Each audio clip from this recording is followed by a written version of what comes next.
안녕하십니까. 오늘은 2023년 11월 29일 수요일입니다.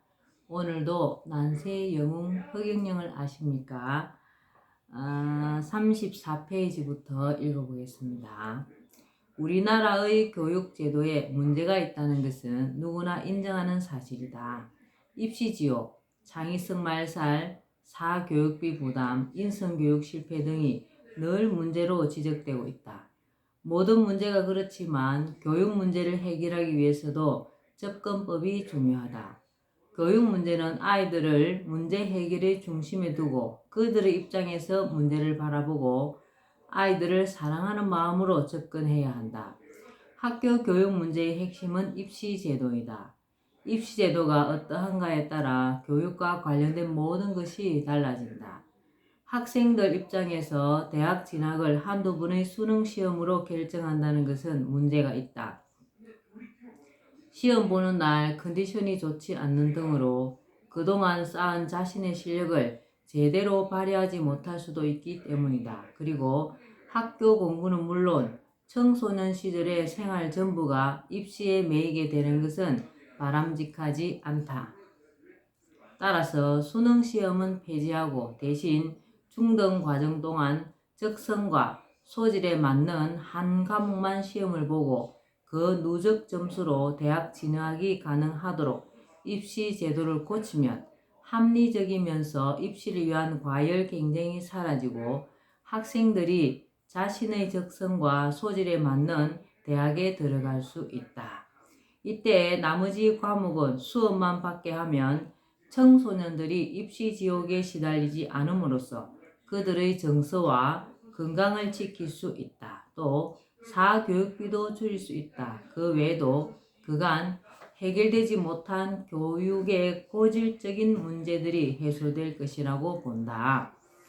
이렇게 하는 것이 교육이 나아가야 할 올바른 방향이라고 본다. 교도가 아니라 범죄 수법 전수가 이루어지는 교도소를 중범죄인을 수용하기 위한 한두 군데를 제외하고 모두 철폐하여 범법자들을 교도소에 수감하는 대신 벌금을 내게 함으로써 범죄율을 낮추고 예산을 절약할 수 있다. 이때 벌금이나 범칙금은 재산에 비례하여 재산이 적은 서민층의 생계형 범법에 대해서는 금액을 적게 하고 사회 인프라와 국민을 통해 부를 쌓게 된 부유층에게는 사회적 책임과 형평성을 고려하여 재산에 비례해 벌금이나 범칙금을 내도록 하면 범법이나 범죄가 줄어들고 국가 재원이 늘어날 수 있다. 또 구시대 유물인 징병제를 폐지하고 모병제를 시행하면 국민들의 병력 스트레스를 해소하고 병력 비리를 없앨 수 있으며 군의 전투력을 향상시킬 수 있고 실업난 해결에도 기여하게 할 수 있다. 또한 6.25 전쟁, 베트남 전쟁 참전용사와 파독 광부, 파독 간호사 등 나라와 민족을 위해 희생하고 봉사한 애국자들에게 상당한 금액으로 보상하고 매월 애국수당을 지급하며 본인이 사망한 경우에는 직계 가족이 받을 수 있도록 하는 식으로 애국자들을 우대하면 군인들의 사기와 애국심이 고양되어 전투력이 증강되고 국민들의 애국심도 진작시킬 수 있을 것이다. 이 외에도 우리나라의 산적한 문제들을 해결하기 위한 여러 가지 방법이 있다. 사회, 경제적 문제들을 해결해 갈 때는 해결 원칙이 있다. 여러 복잡한 문제들은 하나씩 떼어내어 단편적으로 다루면 해결이 쉽지 않다. 하나의 문제를 해결하면 다른 문제가 발생하는 경우가 많기 때문이다. 따라서 전체적이고 거시적인 시각에서 미래를 내다보며 문제들을 함께 통찰하고 분석하여 해결책을 모색할 필요가 있다. 해결 방안은 추상적이어서는 안 되고 구체적일수록 좋다. 문제 해결에 소요되는 예산에 대해서도 국민에게 부담을 주는 방법이 아니라 새로운 세원을 찾거나 불필요한 예산 지출을 줄이는 방법을 택하여야 한다.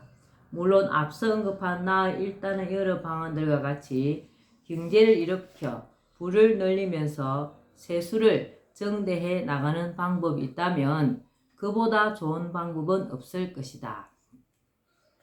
문제들에 대한 해결 방안들이 메커니즘으로 연결되어 하나의 시스템으로 작동하도록 하여 모든 문제가 무리 없이 해결되고 시너지 효과까지 낼 수 있도록 한다면 이러한 해결 방법은 최고의 방법이라고 할 수 있다. 한 나라의 최고 지도자가 되고자 하는 사람은 자신이 그러한 위치에 가면 국민을 위해 무엇을 어떻게 할 것인가에 대한 철저한 계획이 미리 준비되어 있어야 한다고 생각한다. 말하자면 국가 경영 청사진을 갖고 있어야 한다는 것이다. 그리고 국가 최고 지도자가 되기 전에 그것을 국민 앞에 제시해 보여야 한다.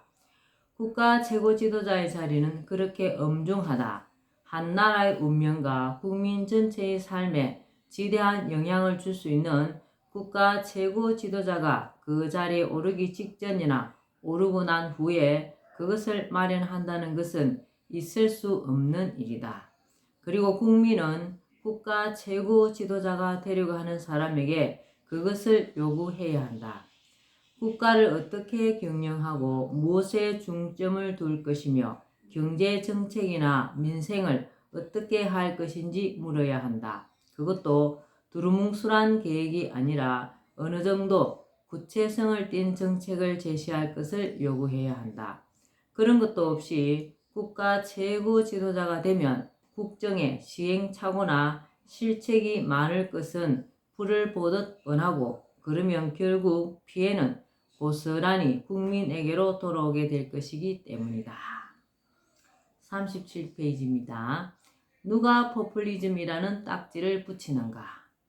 부익부 빈익빈을 비롯하여 우리나라의 골치 아픈 온갖 문제를 해결하는데 내가 말하는 처방들에 대해 상당히 많은 사람이 공감을 하기 시작한 것으로 알고 있다. 근래 정치권에서 거론되는 정책들을 보면 대부분 내가 문제 삼아온 주제들이나 나의 해결 방안들이 대부분인 것만 보아도 그렇다. 그러나 여전히 그러한 방안들에 대해 이해하지 못하고 허황된다거나 비현실적인 생각 정도로 치부해버리는 사람들이 있다. 특히 부익부 빈익빈 해결을 위한 배당금 지급 제도 등 현금 지급 방안들에 대해서는 그것의 깊은 의미나 효과를 이해하지 못하고 포퓰리즘적 방안이라고 폄훼하는 사람들도 있는 것으로 알고 있다. 어떤 사람은 이런 것 시행하다가는 우리나라가 거들나서 베네수엘라 꼴 난다고 비판한다고 한다. 그러나 분명히 말하지만 그러한 것들은 절대 허황된 포퓰리즘이 아니다.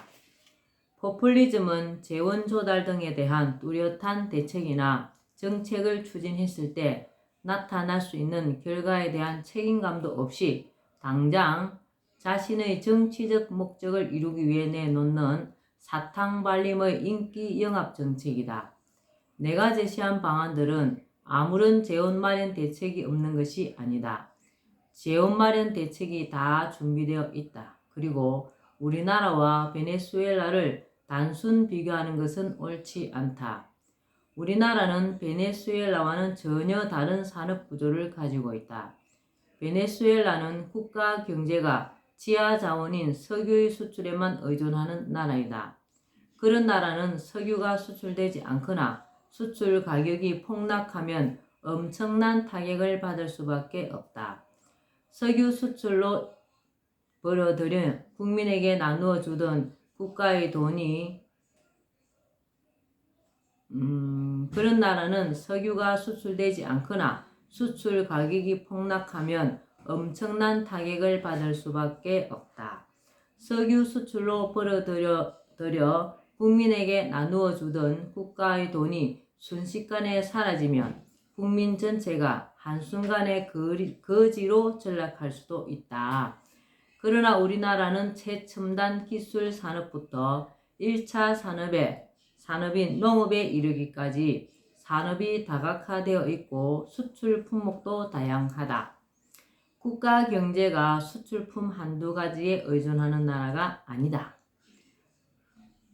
과학적이고 합리적인 대안. 우리나라의 문제들을 해결할 수 있는 여러 가지 방법들에 대해 국민들 가운데 가장 많이 질문하는 것이 우리나라에 무슨 돈이 있어서 그 돈을 줄 수 있느냐는 것으로 알고 있다.